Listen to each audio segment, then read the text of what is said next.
sailors gave Bermuda their own spirit in return.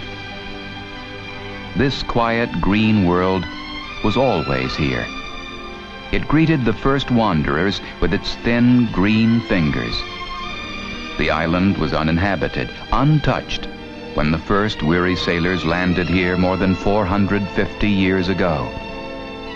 The virgin green jungle of palmetto and Bermuda cedar was all there was.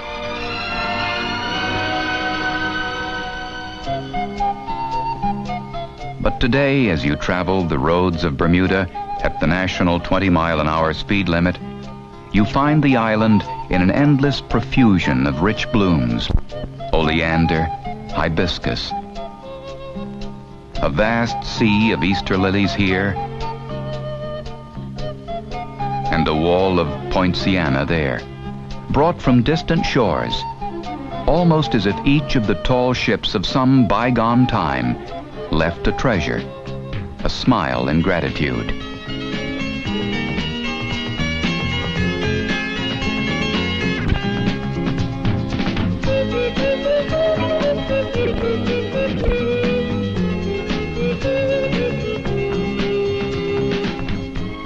One of the legacies of the sea is a different notion of time. So it is a weather vane shaped like a ship and a wind compass instead of a clock grace Hamilton Town Hall.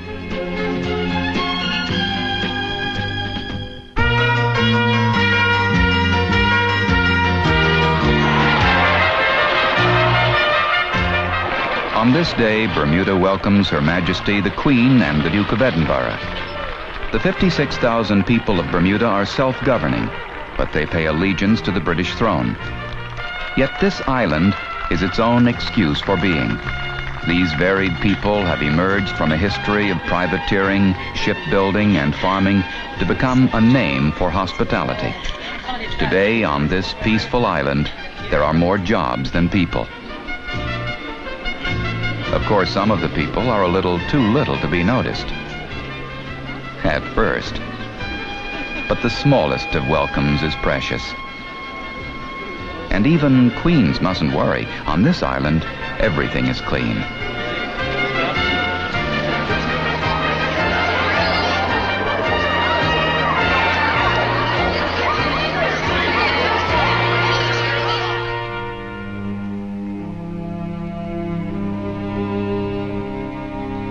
The heritage of the British sailors who were shipwrecked here and then made their homes is evident in the rooftops of Bermuda, built like the upside-down hulls of boats. In the interiors of old Bermuda buildings, you can see the handcrafted knees of a ship. When they build a house in Bermuda, they carefully brush the topsoil to one side and save it.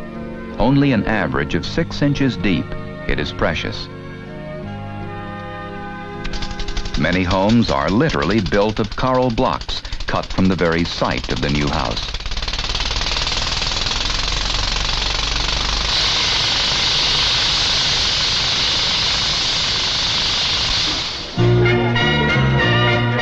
And you've heard of a housewarming party?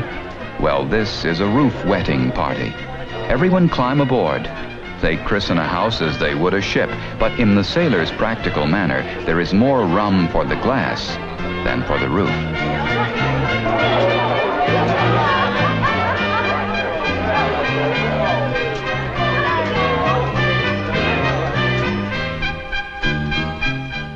There are no keep off the grass signs in Bermuda. There are no strangers either. Take this visitor, for example. Elsewhere, people often turn away from a tourist's camera, but here, oh well, welcome to the wedding, friend. This is the secret of Bermuda.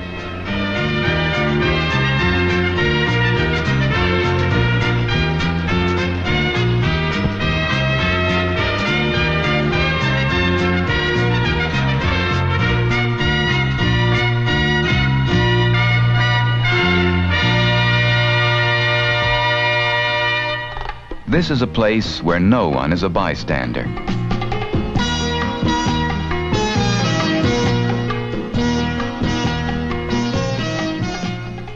It is everywhere. It's not unusual to find the governor's limousine parked on some main square, also quite willing to pose with you in the governor's absence.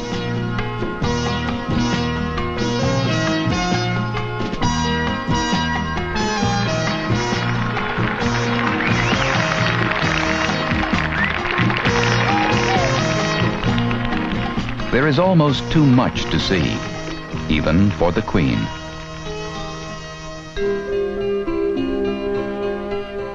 Even for the passing vacationer.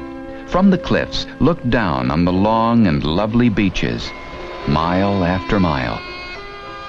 Think of the wonder of the early sailors who braved the endless sea, expecting sea monsters and the edge of the world, and finding a small paradise instead.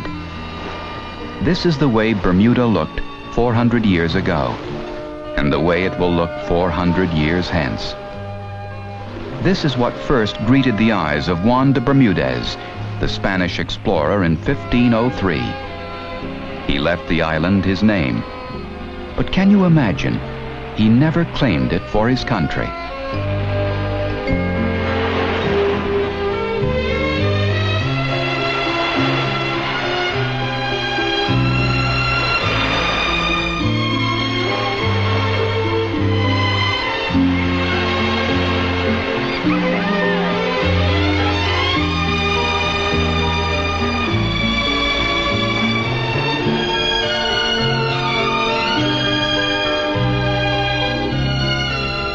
These soft beaches are embellished with history, like old Fort St. Catherine outside St. George, the island's oldest town and its first capital. High above the beaches are the large and small hotels with their own blue waters and their own tantalizing leisure.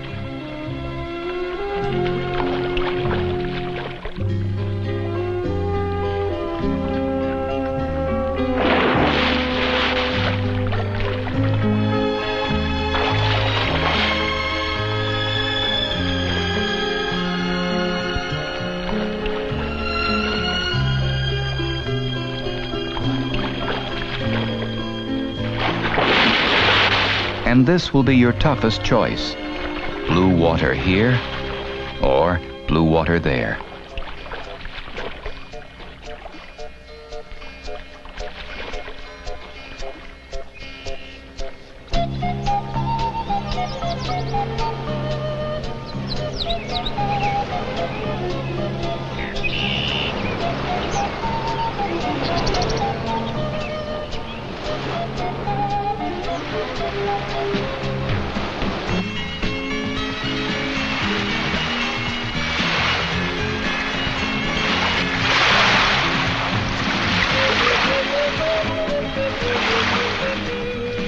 The waves break on a distant reef, and the ocean has the tranquility of a pool. Suddenly, in these gentle waters, there is no tick of a clock, just a slow motion world where only the sun is at work.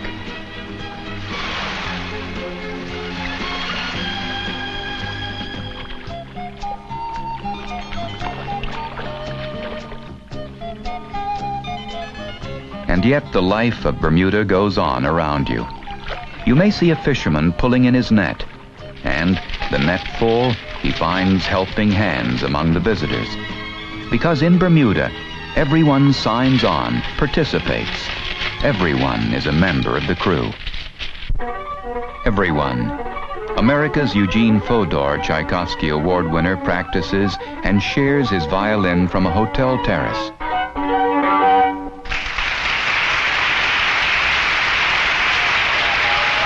The annual Bermuda Festival attracts the great performing artists from all over the world.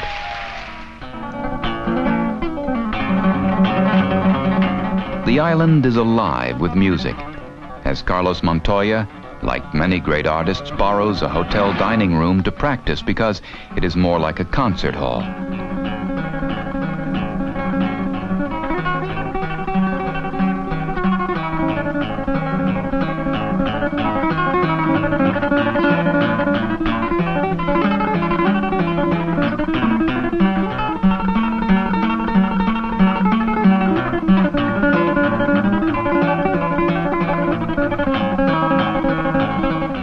And now it is Garrick Olson thrilling the audience with his piano.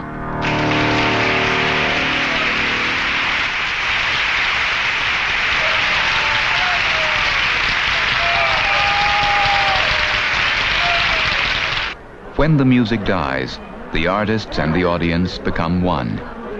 One goes home with the echo of Yehudi Menuhin's violin and a chat with the master afterwards. It is the nature of a musician to share his music, and the island, like this music class, is richer for it. If devotion could be played on musical instruments, then these young Bermudians would be a symphony in starry eyes.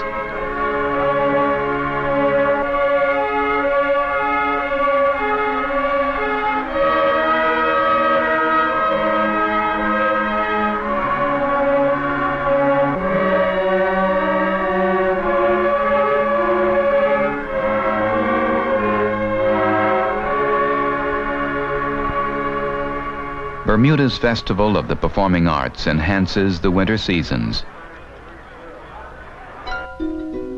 Now the light magic of modern dance charms the stage. The imagination of the Palobolas dancers finds humor and beauty in the gestures of the human form.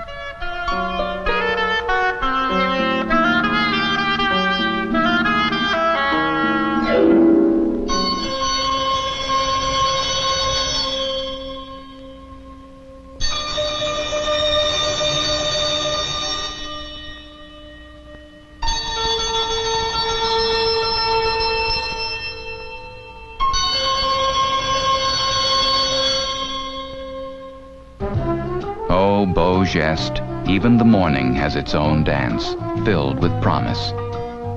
On an island that abounds in citrus and other fruit, there is no treat like the Bermuda cherries that grow in hedges along every roadside, yours for the picking.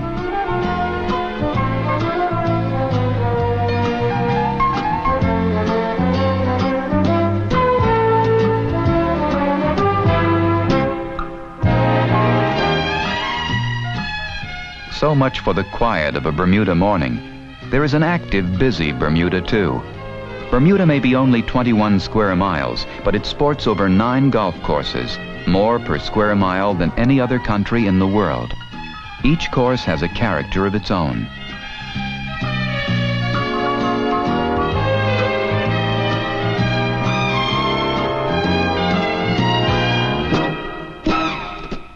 Watch the swinging form of U.S. pro Laura Baugh send the ball flying over the hazards. A lesson that in golf, form is not everything. It is the only thing. And on the fine putting greens, nothing is impossible. Lovely. Just luck? Not at all. Bermuda pro Walter King tries. Tennis came to America by way of Bermuda over 100 years ago. Today there are some 100 tennis courts on the island. This century-old racket is a cherished reminder of those early days, and a curiosity too.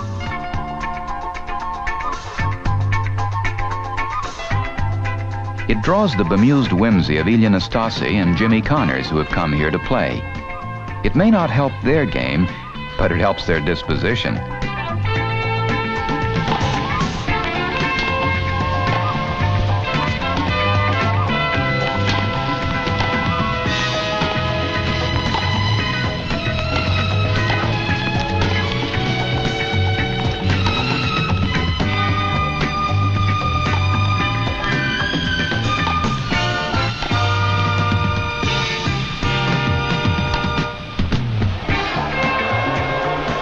There is always one of the oldest sports of all, croquet, a game popular in the courts of the French kings, now making a comeback on this island. All you need is a deft touch and a little patience. But this is a patient island. You can see it in these quaint streets of St. George, the first capital city. Coral streets that never wear away.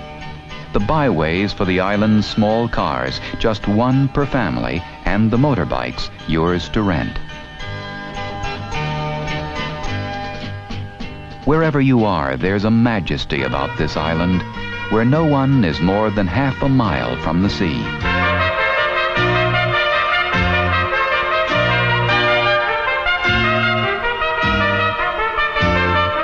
Today, as they have for centuries, the tall ships and the windjammers move through the narrow channels and the carefully kept harbors of Bermuda.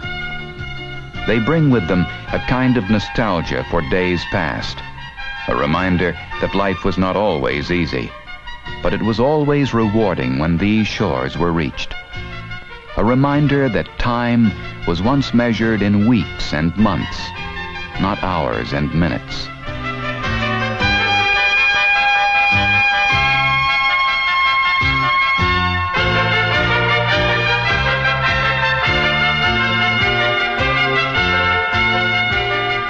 The great ladies of the sea squeeze into the harbor with new wanderers to share the old delights. The truth of it is, this is the 20th century, and Bermuda is only an hour and a half by jet from the eastern United States, and only 2 from Canada, and only 5 hours from Europe. By wind and sail, it would take weeks. These were the first traffic lights in Bermuda, or the mid-Atlantic for that matter. Naturally, they are for water traffic. Everyone stops to let the mast of a sailboat pass through the smallest drawbridge in the world, and anyone around lends a hand. There were plans for a bigger bridge, but Bermudians turned them down. Here, bigger is not better.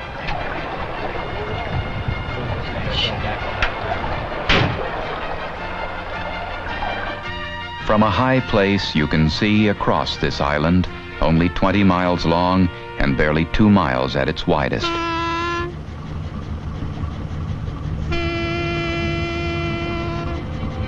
Bermuda's ferry boats are the stage for 1,000 vignettes of island life. The cast changes with every stop, with every turn of the head. But some things never change. One by one, the tall ships always return.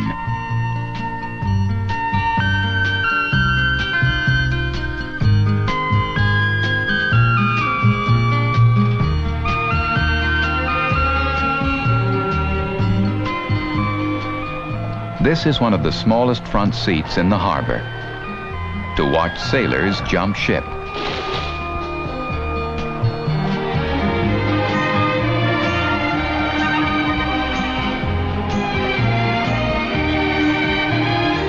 It is a place to do homework, a place for visitors to meet Bermudians.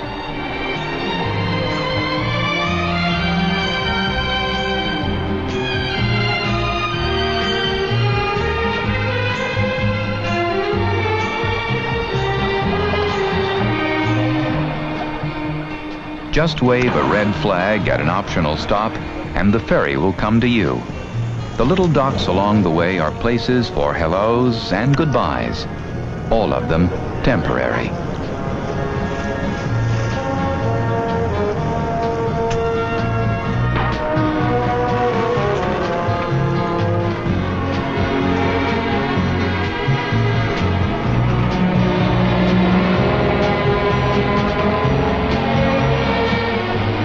The harbor is a place where the smallest dare the largest, and where the smallest prevail.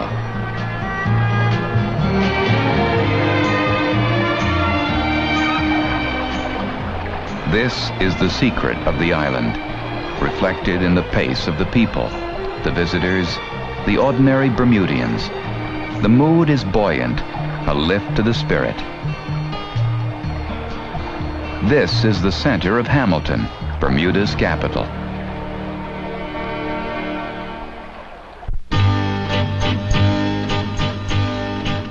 And this is Front Street, Bermuda's 5th Avenue by the sea, a long and luscious row of shops and restaurants, all facing the harbor.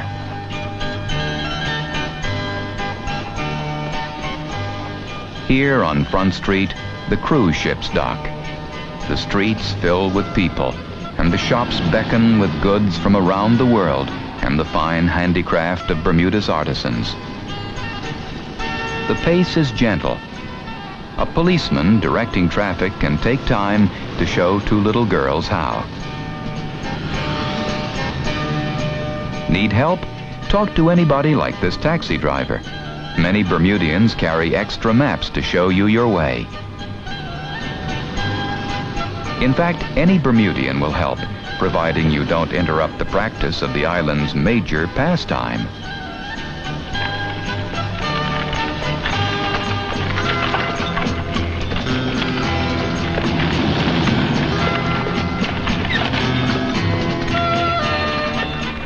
You can see the mood of the island by the way people walk together. There is a different step for shopping. A different step for walking the beach at the surf's edge. A different tempo for every moment in the island's life.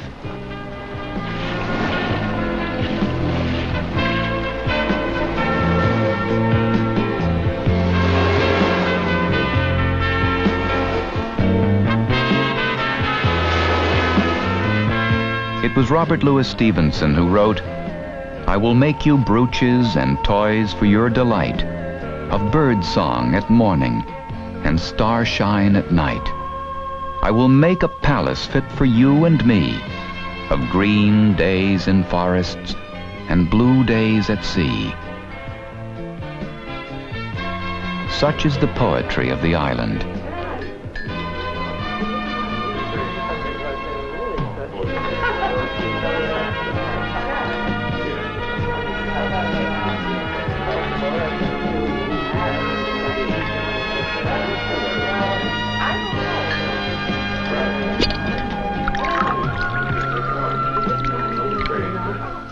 One kind of poetry yields to another, like the unique sound and rhythm of the Talbot Brothers Band. But I'm going home, yeah, going home.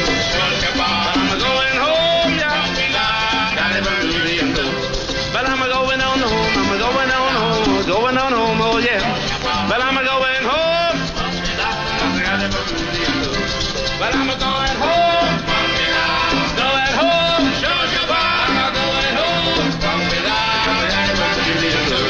Because I got the Bermudian blues. Or seek out the resonant beat of the steel bands.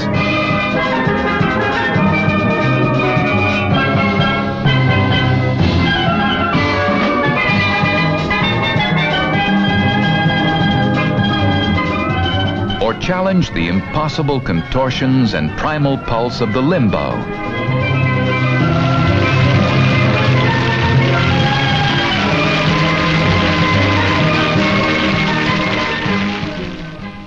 But the main attraction is peace.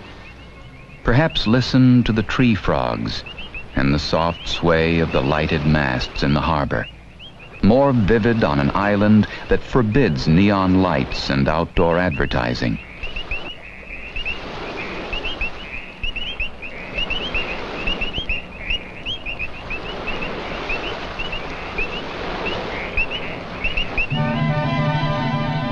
And wake in the morning to the promise of new excitements. The tall masts parading the harbor are symbols of the regattas and races and events of all kinds that make their port here.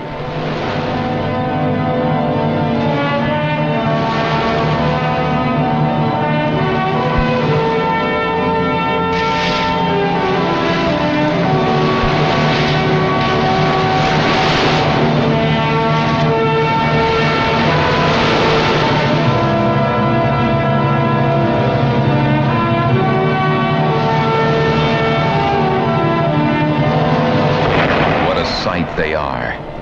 But the sea and sailors vying for position in a race sometimes disagree. There was a touch of mayhem as some of the great ladies of the sea tangled, a sad note any sailor would grieve.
ships brought their secrets and their treasures to this gentle island centuries ago. They left their sense of comradeship, faith, adventure. And now, when you leave, you take that spirit with you. Today, as then, there are many merry and warm memories of this island, recited in many an English pub, many an American home, and before many a Canadian fireside. Bermuda lives in the secret hearts of wanderers everywhere.